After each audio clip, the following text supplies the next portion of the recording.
السلام علیکم ورحمۃ اللہ وبرکاتہ۔ کیسے ہیں ناظرین؟ امید ہے آپ سب خیریت سے ہوں گے۔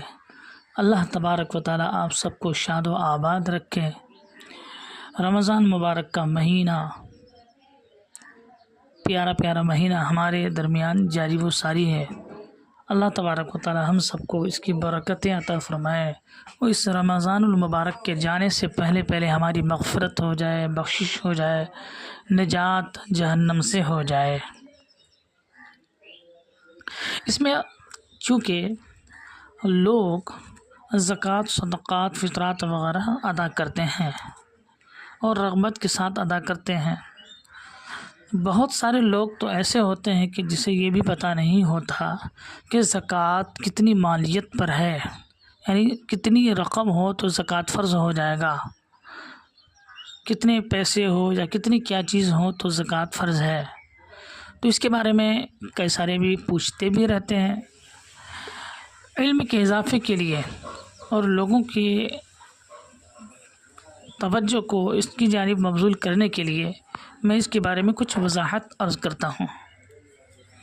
فتوی ہندیہ میں تجب فی کل 100 درہم 5 دراہم وفی کل 20 مثقال ذهب نصف مثقال، ہر 200 درہم چاندی میں 5 درہم زکوٰۃ واجب ہے، اور ہر 20 مثقال سونے میں آدھا مثقال سونا واجب ہے۔ اس کا کاؤنٹ کر کے اگر ہم یہ دیکھیں تو 52.5 تولہ چاندی پر زکوٰۃ فرض ہے۔ اسی طرح 7.5 تولہ سونا کسی کے پاس ہے تو اس پر بھی زکوٰۃ فرض ہے۔ اسی طرح 52.5 تولہ چاندی کی مقدار اگر کسی کے پاس تجارت کا سامان ہے تو اس پر بھی زکوٰۃ فرض ہے۔ فتوی ہندیہ میں ہے الزکوٰۃ واجبۃ فی عروض التجارۃ کائنۃ ما کانت اذا بلغت قیمتها نصابا من الورق، یعنی زکوٰۃ واجب ہے تجارت کے سامان میں، خواہ وہ اس کی قیمت چاندی کے نصاب کو پہنچ جائے، یعنی جب چاندی کی نصاب کو اس کی قیمت پہنچ جائے، یعنی 52.5 تولہ کی مقدار اگر اتنی تجارت کا مال ہے، بزنس کا مال ہے، دکان میں مال آپ نے جمع کیا ہوا ہے بیچنے کے لیے، تو اس پر بھی زکوٰۃ فرض ہے۔ وضاحت کے ساتھ یہ بات سمجھ گئے ہوں گے۔ پچھلے دنوں الجامعۃ الاشرفیہ مبارک پور سے اس وقت کے ریٹ کے حساب سے کچھ کم و بیش 65,000 روپے جن کے پاس ہے اس پر زکوٰۃ فرض ہے، بشرطے کہ دیگر اور جو کچھ شرائط اس کے اندر پائے جاتے ہیں وہ بھی شرائط پائے جاتے ہوں، جس کی تفصیل کی وجہ سے لمبی ویڈیو ہو جائے گی یا لمبی وائس ہو جائے گی۔ تو تاہم دیگر شرائط کے ساتھ، یعنی دیگر حاجات وغیرہ سے فارغ ہونے کے بعد اور دیگر جو چیزیں ہیں ان تمام چیزوں سے فارغ ہونے کے بعد اگر ان کے پاس 65,000 روپے بچ رہے ہیں تو اس پر زکوٰۃ فرض ہے۔ تو آپ کوشش فرمائیں کہ اپنے گھر میں دیکھیں کہ کچھ لوگوں کے پاس کیا ہوتا ہے کہ صرف اور صرف چاندی ہوتی ہے 52.5 تولہ یا اس سے بھی زائد، تو اس پر زکوٰۃ فرض ہے۔ لیکن اگر کسی کے پاس 52.5 تولہ چاندی نہیں ہے، کچھ کم ہے، کچھ کم و بیش ہے، لیکن اس کے ساتھ ساتھ رقم ہے، گھر میں روپے ہیں، بینک بیلنس ہے، تو اب ان دونوں کو ملایا جائے گا۔ اگر وہ 65,000 روپے سے زائد ہو جا رہا ہے، 65,000 روپے یا 65,000 روپے سے زائد ہو جا رہا ہے تو اب ایسی صورت میں اس پر 20 زکوٰۃ فرض ہے۔ اب کسی کے پاس اگر سونا نہیں ہے لیکن بینک بیلنس ہے تو اس پر بینک بیلنس میں اگر 65,000 سے زائد روپیہ ہے تو اس پر بھی زکوٰۃ فرض ہے۔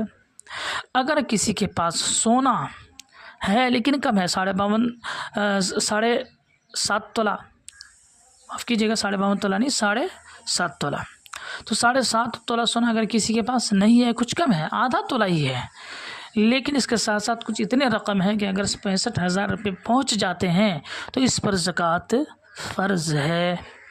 اسی طرح اگر آپ کی دکان میں اتنے مال ہے، جو 65,000 روپے سے زائد ہے، 65,000 یا 65,000 روپے سے زائد ہے تو اس پر زکوٰۃ فرض ہے۔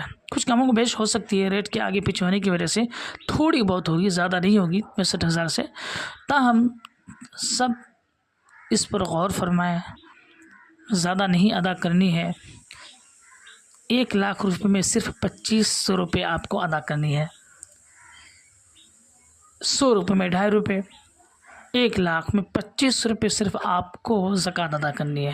اسی طرح آپ جوڑتے جائیں، کسی کے پاس اگر 2,00,000 ہے تو اسی حساب سے جوڑ لیں، کسی کے پاس 10,00,000 ہے تو اسی حساب سے جوڑ لیں، کسی کے پاس 1 کروڑ ہے تو اسی حساب سے جوڑ لیں، یعنی 2,500 روپے 1,00,000 روپے میں زکوٰۃ فرض ہے۔ تو کوشش فرمائیں کہ سب ادا کریں۔ اللہ تبارک و تعالی آپ سب کو اور ہم سب کو اپنے پوری زکوٰۃ ادا کرنے کی توفیق عطا فرمائے۔ حدیث پاک کے مفہوم کے مطابق زکوٰۃ جو ادا کر دیتا ہے، اللہ تبارک و تعالی کے فضل کرم سے ان کی زکوٰۃ اور ان کے مال قلعے میں محفوظ ہو جاتا ہے، یعنی قلعہ میں محفوظ ہو جاتا ہے۔ کوشش فرمائیں زکوٰۃ ادا کریں اور اپنے مالوں کو قلعے میں محفوظ فرمائیں۔ ایک اور حدیث پاک کے مطابق ہے کہ حرام مال حلال مال کو ہلاک کر دیتا ہے۔ تو یہاں ایک تشریح یہ بھی علماء نے بیان فرمائی ہے، جو زکوٰۃ اگر واجب ہے لیکن 1,00,000 میں مثال کے طور پر 2,500 روپے زکوٰۃ واجب ہے، فرض ہے، لیکن یہ 2,500 روپے نہیں نکال رہا ہے، اندیشہ ہے کہ یہ 1,00,000 روپے ضائع ہو جائے، کبھی ڈاکٹروں کے نام پر تو کبھی بزنس کے آزمائش کے نام پر۔ اللہ ہماری ہر آزمائش سے دور فرمائے، آمین بجاہ النبی الکریم صلی اللہ علیہ وسلم۔